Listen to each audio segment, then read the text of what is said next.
making disciples, transforming lives. Nah, apa yang saya mau sampaikan hari ini, saya tahu ini sesuatu yang Tuhan taruh di hati Celena gitu ya. Tuhan taruh di hati saya dan saya tahu orang-orang muda perlu mendengar ini karena kalian hidup di dunia yang penuh dengan tawaran, bukan cuma tawaran tapi juga filosofi yang bisa membuat iman kita itu goyah dan mempertanyakan, is that even true? Apakah heaven and hell itu benar atau itu hanyalah karangan manusia? Apakah Yesus itu hanyalah sebuah cerita yang diciptakan oleh manusia? Karena apa? Apa yang kita percaya itu menentukan bagaimana kita hidup. Orang di luar sana percaya bahwa mereka itu harus melakukan sesuatu, ya bahkan meninggal pun masih semoga diterima di sisi Tuhan. Pengharapan apa yang kita punya sebagai orang-orang yang percaya Yesus? Apa yang membedakan kita dengan orang di luar sana? Kalau Anda nggak punya kebenaran ini, percuma jadi orang Kristen. Tapi kalau hari ini kalian terima sungguh-sungguh dan kalian nangkep apa sih yang sebenarnya aku ini punya di dalam Yesus, apa sih yang Tuhan Yesus tuh kasih sama aku, hidup kalian gak akan sama. Hidup kalian, cara kalian menghidupi hidup itu gak akan kayak teman-teman orang dunia. Bahkan kalian tuh bisa memenangkan mereka. Ya, ada 4 poin yang hari ini saya sampaikan. Kita mulai dari poin yang pertama, saya akan bicara tentang keselamatan. Kita buka sama-sama di Lukas pasal yang ke-23. Lukas pasal yang ke-23, ayat yang ke-33, terus kita lompat ayat 39 sampai ayat yang ke-43. Ayat yang ke-33, ketika mereka sampai di tempat yang bernama Tengkorak, mereka menyalibkan Yesus di situ dan juga kedua penjahat itu, yang seorang di sebelah kanan, yang lain di sebelah kiri, ya. Tempatnya namanya Golgota atau bernama Tengkorak. Ya, di Israel itu ada tempat yang bukitnya itu kayak tengkorak gitu ya. Yang dipercayai Yesus dulu disalib di situ. Ayat 39, seorang dari penjahat yang digantung itu menghujat dia. Jadi ada 2 kan, kanan dan kiri. Tapi dikatakan salah satu dari penjahat itu menghujat Yesus, katanya, bukankah engkau adalah Kristus? Selamatkanlah dirimu dan kami. Kamu gak bisa menyelamatkan dirimu, kok bisa berkata bisa menyelamatkan kita. Kalau kamu adalah Kristus, ya selamatkanlah dirimu dan kami. Nah, penjahat yang lain menegur dia, katanya, tidakkah engkau patut juga tidakkah engkau takut juga tidak kepada Allah, sebab engkau menerima hukuman yang sama. Kan sama-sama disalib gitu ya. Kita memang selayaknya dihukum. Sebab kita menerima balasan yang setimpal dengan perbuatan kita, karena mereka itu adalah penjahat. Ya kan? Si penjahat yang satu ini tahu bahwa kita ini layak dihukum. Kita menerima balasan yang setimpal ini disalib itu. Tapi orang ini, yaitu Yesus, tidak berbuat sesuatu yang salah. Lalu ia berkata kepada Yesus, ya, ia berkata, Yesus, ingatlah akan aku apabila engkau datang sebagai raja. Dia mengakui bahwa Yesus adalah raja. Makanya dia bilang, Yesus, ingatlah akan aku. Kata Yesus kepadanya, aku berkata kepadamu, sesungguhnya hari ini juga engkau akan ada bersama-sama dengan aku di Firdaus. Nah, saya mau Anda belajar, kalian belajar satu hal ini. Bahwa keselamatan itu diberikan kepada semua orang, ditawarkan ya kepada semua orang. Nah, 2 orang di kanan kiri Yesus ini siapa? Penjahat. Dua-duanya adalah orang yang sama-sama super jahat. Apakah mereka serial killer, apakah mereka itu mungkin perampok, pemerkosa, atau mereka itu koruptor tingkat tinggi gitu ya, nggak dijelaskan, tapi mereka itu jahat sekali. Karena hanya orang yang sangat jahat, yang kejahatannya itu kelas atas, yang hukumannya itu disalib. Nah, mereka itu sangat jahat. Persamaannya mereka dua-dua sama-sama jahat. Tapi apa yang membedakan 2 orang ini? Yang membedakan adalah yang satu masuk surga, yang satu masuk neraka. Sama-sama jahat, ya sama-sama jahat. Tapi yang satu mengakui Yesus sebagai raja dan dia selamat. Tuhan berkata, karena kamu mengakui sebagai raja, kamu akan bersama-sama dengan aku hari ini juga di Firdaus. Yang satu ya udah, karena dia memang dari awal menolak Yesus. Jadi walaupun sama-sama jahat, ternyata endingnya bisa beda loh. Yang satu endingnya di surga, yang satu endingnya di neraka. Nah, apa yang sebenarnya orang ini alami? Roma 3 ayat 23 sampai 24. Karena semua orang telah berbuat dosa, semua orang, tidak ada pengecualian. Semua yang disebut manusia itu sudah berbuat dosa karena kita itu mendapatkan dosa keturunan gitu ya. Dan telah kehilangan kemuliaan Allah dan oleh kasih karunia telah dibenarkan dengan cuma-cuma karena penebusan dalam Kristus Yesus. Kita ulangi sekali lagi, baca sama-sama ya, 1, 2, 3. Karena semua orang telah berbuat dosa dan telah kehilangan kemuliaan Allah dan oleh kasih karunia telah dibenarkan dengan cuma-cuma karena penebusan dalam Kristus Yesus. Yang pertama-tama saya mau kalian tahu adalah keselamatan yang kalian terima itu diberikan bukan karena perbuatan, ya, tapi adalah pemberian cuma-cuma. Kalian orang jahat ini gitu ya, dia belum bisa melayani Tuhan.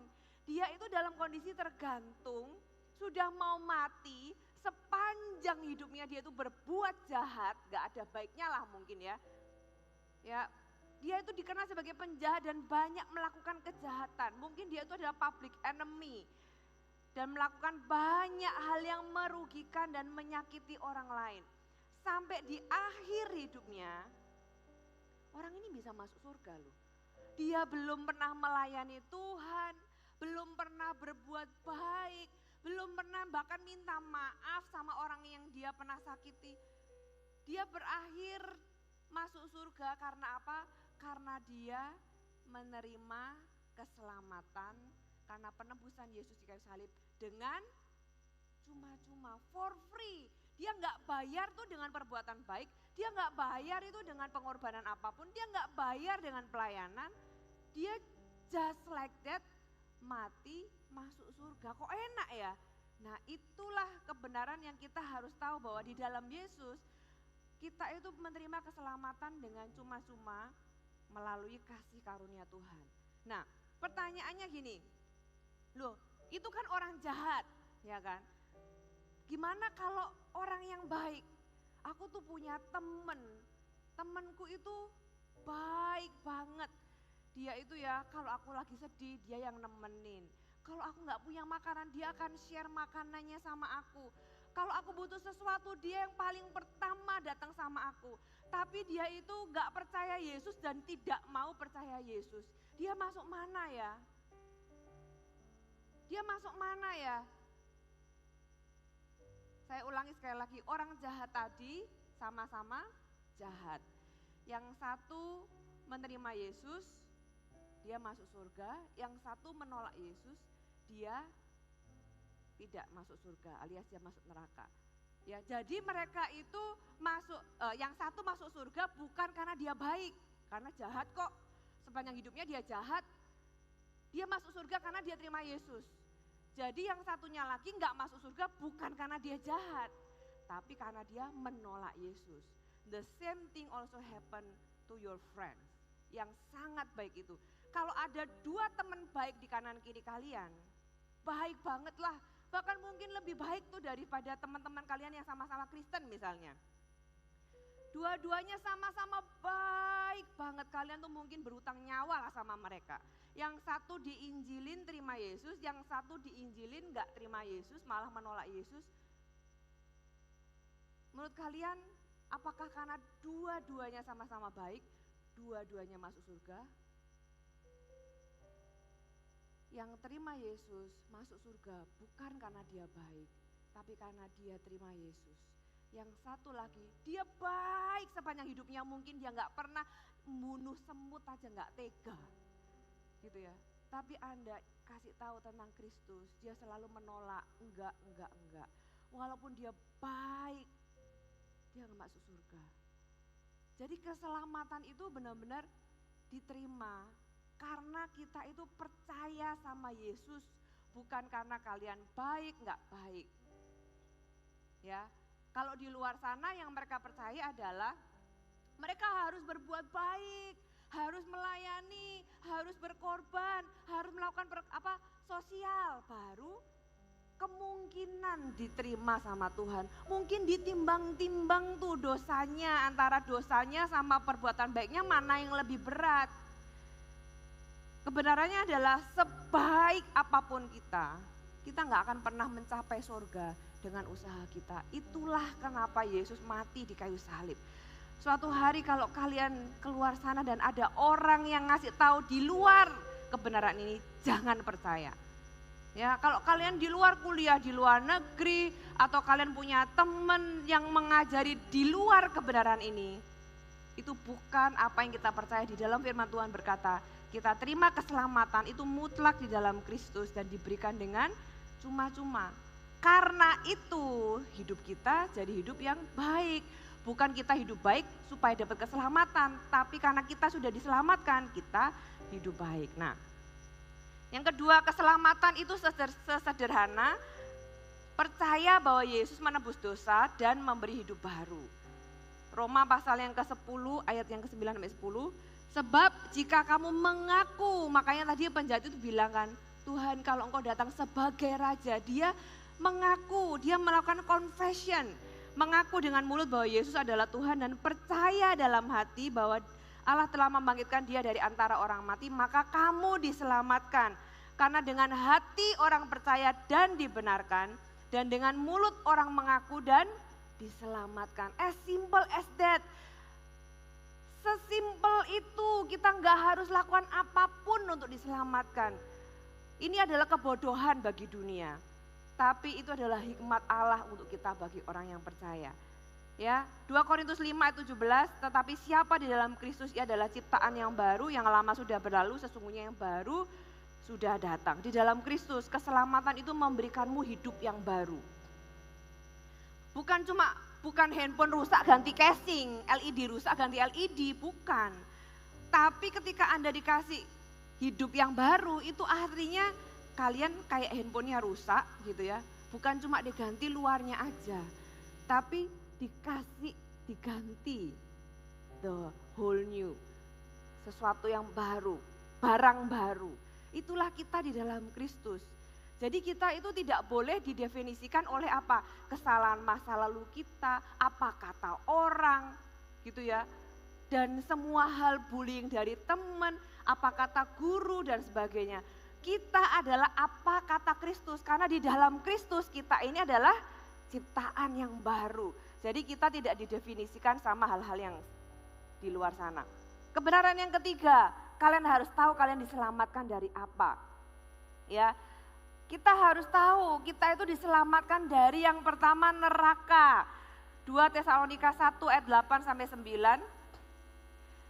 Dan mengadakan pembalasan terhadap mereka yang tidak mau mengenal Allah dan tidak menaati Injil Yesus Tuhan kita. Mereka ini ya yang menolak Injil, yang enggak di dalam Kristus, mereka ini akan menjalani hukuman kebinasaan selama-lama-lamanya, dijauhkan dari hadirat Tuhan dan dari kemuliaan kekuatannya. Jelas kita itu kalau di dalam Kristus, kalian percaya Yesus, kapanpun kita dipanggil Tuhan, karena kita nggak pernah tahu kapan umur kita, berapa lama umur kita gitu ya. Kita nggak bisa berpikir bahwa aku akan hidup selamanya. Kita nggak pernah tahu umur kita. Tapi kalau hari ini kalian sudah terima Yesus, jangan ragu lagi. Kalian tutup mata masuk meninggal dunia itu langsung masuk surga. Sudah nggak moga-moga, sudah nggak bukanlah mungkin, tapi pasti. Garisnya itu jelas, hitam dan putih itu jelas. Nggak ada di area ini, nggak ada daerah abu-abu. Ya, nggak ada antara surga dan neraka, tengah-tengah itu nggak ada. Yang ada heaven or hell. Nah, kalau kita ini percaya di dalam Yesus, kita diselamatkan dari neraka. Yang kedua, kita diselamatkan dari cara hidup yang sia-sia. 1 Petrus 1 ayat 18, sebab kamu tahu bahwa kamu telah ditebus dari cara hidupmu yang sia-sia, yang kamu warisi dari nenek moyangmu itu bukan dengan barang yang fana, bukan pula dengan perak atau emas, melainkan dengan darah yang mahal, yaitu darah Kristus yang sama seperti darah anak domba yang tidak bernoda dan tidak bercacat. Kita itu ditebus dari cara hidup yang sia-sia, yang diwarisi dari nenek moyang kita. Maksudnya apa? Tahukah kalian bahwa kalian tidak harus jadi seperti orang tua kalian? Atau sesuatu yang buruk ya, kalau baik ya teruskan. Tapi ada hal-hal yang sia-sia yang kita itu bisa wariskan dari nenek moyang kita. Kalian harus tahu bahwa kamu itu ditebus di dalam Yesus. Yesus gak cuma menebusmu dari neraka, terus ya udah ditunggu di surga. Tapi selama kamu hidup ya udah biarin, enggak. Tuhan itu menebus bukan cuma dari neraka supaya kita masuk surga, tapi selama kita hidup itu kita ditebus dari cara hidup yang sia-sia. Kalian enggak harus jadi seperti misalnya orang tua kalian bercerai, kalian tidak harus bercerai. Kalau orang tua kalian, tanda kutip ya, seorang yang jahat gitu kan, kalian itu punya pilihan untuk jadi orang yang baik. Karena kalian itu sudah ditebus dari cara hidup yang sia-sia yang diwariskan dari nenek moyang.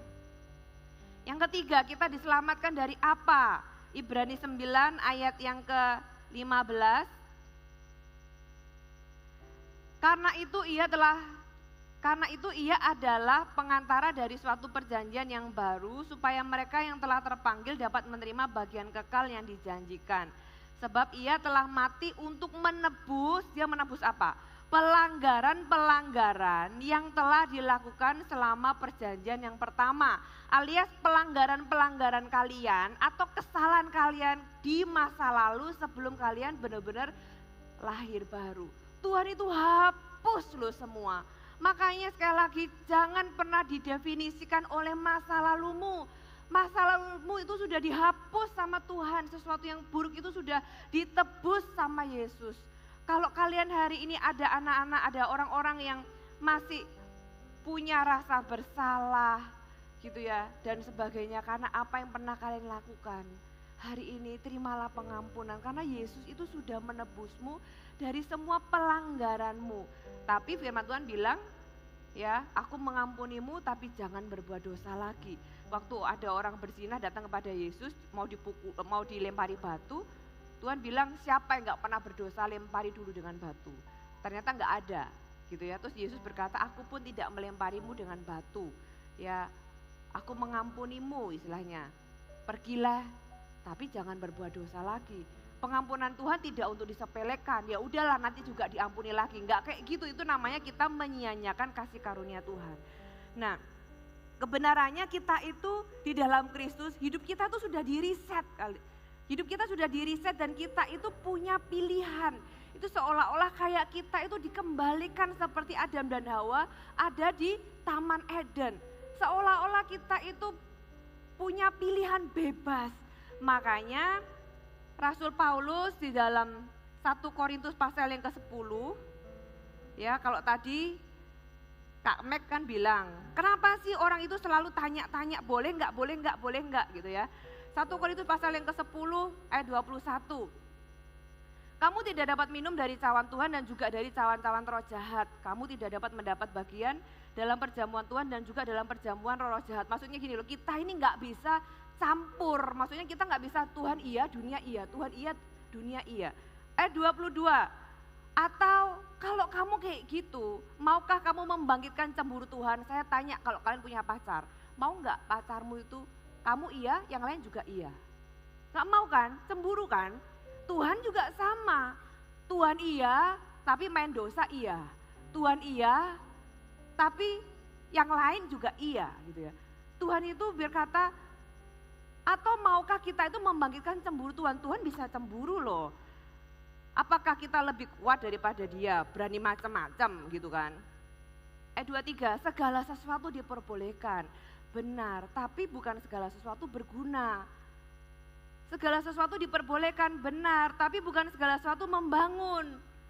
Jangan seorang pun yang mencari keuntungannya sendiri, tapi hendaklah tiap-tiap orang mencari keuntungan orang lain. Di dalam Kristus, kalian dimerdekakan, punya pilihan bebas, yang bisa dimakan di Taman Eden itu ribuan, yang gak boleh cuma satu. Tapi kok ya manusia itu ya pilih yang gak boleh gitu loh. Nah hari ini jangan sekedar kalau datang ke pemimpin tanya boleh enggak, boleh enggak. Tanyakan apakah itu membangun enggak, itu berkenan enggak sama Tuhan. Kalau itu daerah abu-abu, dan lebih baik kalian jangan main di area abu-abu. Berkenan enggak sama Tuhan, membangun enggak. Aku ini bisa jadi berkat atau malah bisa jadi batu sandungan. Kira-kira berguna enggak? Itu yang Tuhan ajarkan. Kalau kita di dalam Kristus kita ciptaan yang baru. Kayak handphone itu kayak di reset. Kalian tahu ya kalau handphone di reset itu kan default pabrik kan. Bahkan ada handphone tertentu tuh bahkan apps-nya tuh sangat sedikit. Kalian sekarang boleh milih apps apa yang mau di-download. Jadi itu kayak di reset ulang loh hidup kalian itu di dalam Kristus. Kalian bisa pilih mau jadi orang kayak apa. Kalian gak harus jadi orang seperti apa kata orang, apa yang orang lain katakan tentang kalian. Kalian bisa memilih aku mau jadi seperti apa. Pertanyaannya, kalian mau jadi seperti apa? Kalau kamu di reset, kira-kira yang kamu download apa? Nah itu adalah keputusan kita. Makanya Tuhan itu memerlukan kita bukan kayak anak kecil loh. Tuhan memerlukan kita sebagai orang dewasa yang dikasih tanggung jawab. Nah pilihan-pilihan kita haruslah pilihan yang bertanggung jawab. Kita bukan robot. Ya makanya Tuhan itu kasih kita kebebasan. Roma 6 ayat yang ke-13. Dan janganlah kamu menyerahkan anggota-anggota tubuhmu kepada dosa. Kenapa? Karena kita bisa, karena kita punya pilihan. Kita punya anggota tubuh, tangan, mata, mulut, kaki kita pergi kemana, mulut kita ngomong apa, mata kita lihat apa, tangan kita lakukan apa. Dikatakan janganlah kamu menyerahkan anggota-anggota tubuhmu kepada dosa untuk dipakai siapa? Dipakai iblis. Untuk dipakai sebagai senjata kelaliman. Tetapi kalau kamu punya pilihan itu, kamu punya pilihan yang lain. Tetapi serahkanlah dirimu kepada Allah sebagai orang-orang yang dahulu mati karena kesalahan kita, tetapi sekarang hidup, dan serahkanlah anggota-anggota tubuhmu kepada Allah untuk menjadi alias untuk dipakai sebagai senjata-senjata kebenaran. Dan itu adalah pilihan kita kepada siapa kita menyerahkan anggota tubuh kita. Kepada pribadi itulah kita dipakai. Kalau kepada dosa ya kita akan dipakai iblis. Tapi kalau kepada Tuhan kita akan dipakai Tuhan.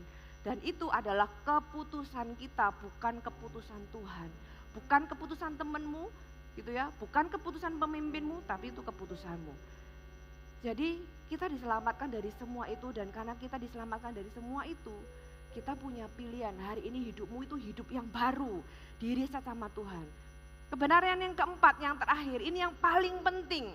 Semuanya penting sih, tapi untuk inilah kalian diselamatkan. Ya, setelah kita tahu kita itu diselamatkan dengan cuma-cuma. Ternyata keselamatan itu sesimpel percaya dan mengaku. Kita tahu kita diselamatkan dari neraka, cara hidup yang sia-sia yang kita nggak perlu lanjutkan lagi, dari pelanggaran-pelanggaran kita di masa lalu. Tapi setelah kita tahu kita diselamatkan dari apa, pertanyaannya kita ini diselamatkan untuk apa? Itu lebih penting. Oke, aku tahu sekarang, oke aku ini bisa hidup punya pilihan. Tapi apa tujuan Tuhan menyelamatkan aku? Tuhan itu nyelamatin kalian bukan hanya supaya kalian masuk surga. Itu nanti sudah pasti kalian masuk surga. Kalau kalian percaya Yesus, kalian mengaku, itu sudah pasti, guarantee 100%, 1000%. Tapi diselamatkan itu bukan hanya sekedar untuk masuk surga. Nah, di bumi ini untuk apa kalian diselamatkan? Itu yang kalian harus tahu. Oh, aku diselamatkan untuk ini. 2 Korintus 5 ayat 15. Dan Kristus telah mati untuk semua orang, ya, supaya mereka yang hidup, siapa di sini yang hidup? Ya, ada orang mati di sini. semuanya hidup ya. Tuhan itu mati untuk kita supaya semua orang, supaya mereka yang hidup tidak lagi hidup untuk dirinya sendiri. Loh ini loh tujuan Yesus itu mati buat kalian. Ini loh tujuan Yesus itu menebus kalian supaya kalian itu tidak hidup lagi untuk dirimu sendiri. Tuhan itu sudah mikirin kalian, bahkan sudah mati buat kalian. Gak usah terlalu super sibuk mikirin diri sendiri, tapi dikatakan tidak lagi hidup untuk diri sendiri, melainkan untuk Dia. Untuk siapa? Untuk Tuhan, untuk Yesus yang telah mati dan dibangkitkan untuk kalian. Itulah kenapa kalian diselamatkan. Makanya hari ini saya kasih judul higher purpose. Banyak orang itu punya purpose untuk dirinya sendiri. Ya, kalau kita mau jujur, kita itu kan seringkali ya apa yang aku lakukan ya untuk diriku gitu kan. Apa sih tujuan kalian hidup di muka bumi ini? Kalau mau ditanya masa depanmu mau jadi apa sih? Apa aku mau jadi orang kaya? Aku mau punya uang sebanyak mungkin. Aku mau jadi crazy rich. Oke, there is nothing wrong with that. Gak apa-apa, be rich then, jadilah sukses, I support you, I pray for you. Tapi saya tanya, kalian kaya itu untuk apa gitu loh? Apakah hanya supaya bisa punya mobil mewah, punya rumah mewah, terus bisa berlibur kapan aja, kemana aja, apakah hanya itu? Itu yang Tuhan katakan, jangan hidup bagi diri sendiri. There is nothing wrong to be success, bahkan kalian harus sukses, katakan amin. Tapi sukses untuk apa? Sukses harus untuk Tuhan. Jadilah orang yang crazy rich. Ya, jadilah orang yang sangat kaya dengan jalan yang benar. Tapi tidak hanya untuk kenikmatan sendiri. Aku mau jadi orang yang diberkati sampai melimpah-limpah sampai aku tuh bisa bangun gereja. Enggak perlu orang lain tak danai semua. Itu tujuan yang higher than just about yourself. Aku akan nolong orang miskin gitu ya. Aku mau jadi sangat kaya supaya aku ini bisa nolong orang-orang, bangun rumah-rumah mereka, kasih makan mereka yang gak punya makan. What is your purpose? Jangan sekedar jadi kaya hanya untuk kaya. Aku mau jadi YouTuber terkenal. Aku mau jadi orang yang artis terkenal. Why not? Do it. Lakukan. I support you. Bangga juga loh kalau ada jemaat GMS gitu ya. Jadi artis terkenal loh, kenapa? Nggak ada yang salah. Tapi pertanyaannya untuk apa? Apakah hanya untuk popularitas? Kepuasan kan aku dikenal banyak orang. Jadi orang yang digandrungi jutaan orang, apakah hanya itu? Ataukah kalian bisa punya higher purpose?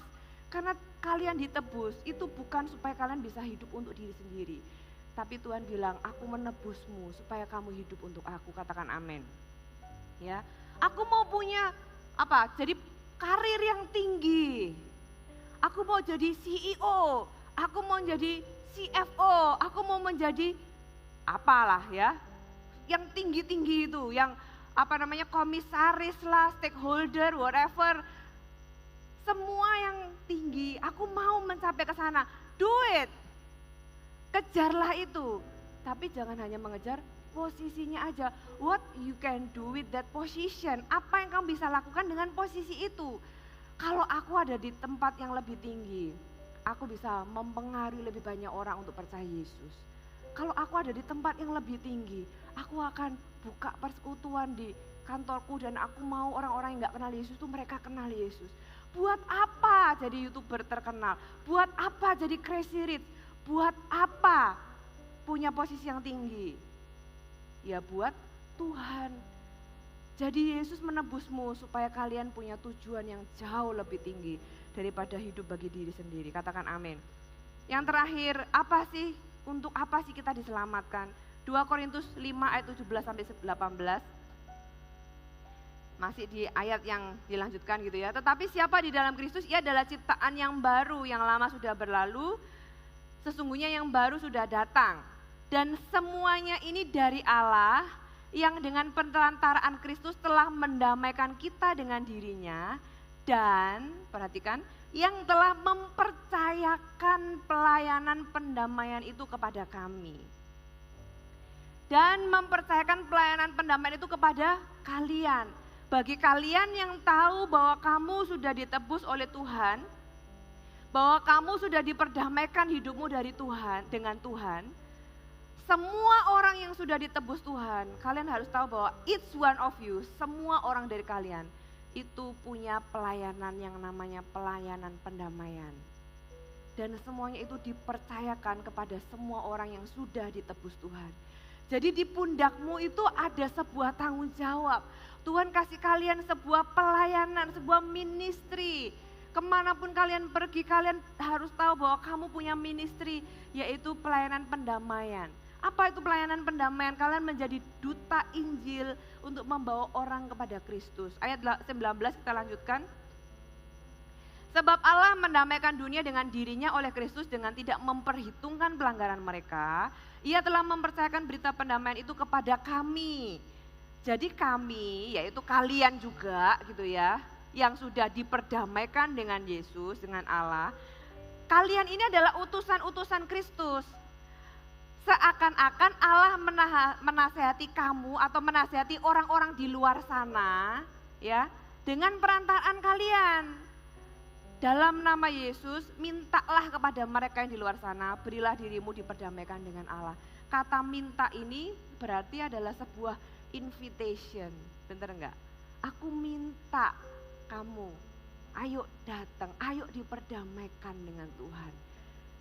Makanya kalian suka nggak suka, kalian sadar nggak sadar, kita ini menyandang sebuah gelar, yaitu anak Tuhan, utusan Injil, duta Kristus.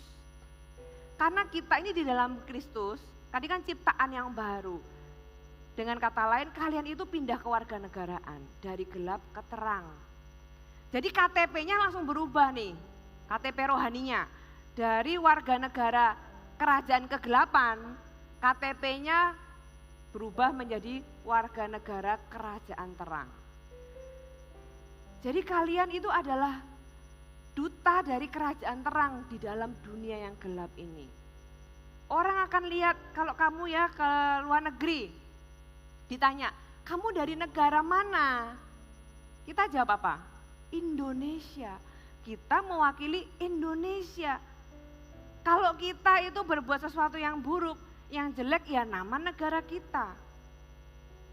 Kita di dunia, mereka lihat kita ini punya KTP warga negara surga, warga negara terang. Kita suka nggak suka, Anda adalah duta-duta Injil atau anak-anak terang. Dan di dalam sebagai anak-anak terang, kita semua punya ministry yang namanya pelayanan pendamaian. Pelayanan pendamaian adalah kita minta orang-orang yang belum diperdamaikan dengan Allah supaya mereka itu diperdamaikan dengan Allah. Sesimpel apa? Sesimpel mengajak mereka ke gereja, ke CG, memperkenalkan Yesus. As simple as that. Kalian tidak perlu maksa atau bertanggung jawab terhadap keputusan mereka. Yang kalian perlu lakukan adalah membawa terang itu untuk orang lain dan meminta mereka diperdamaikan dengan Allah. Amin.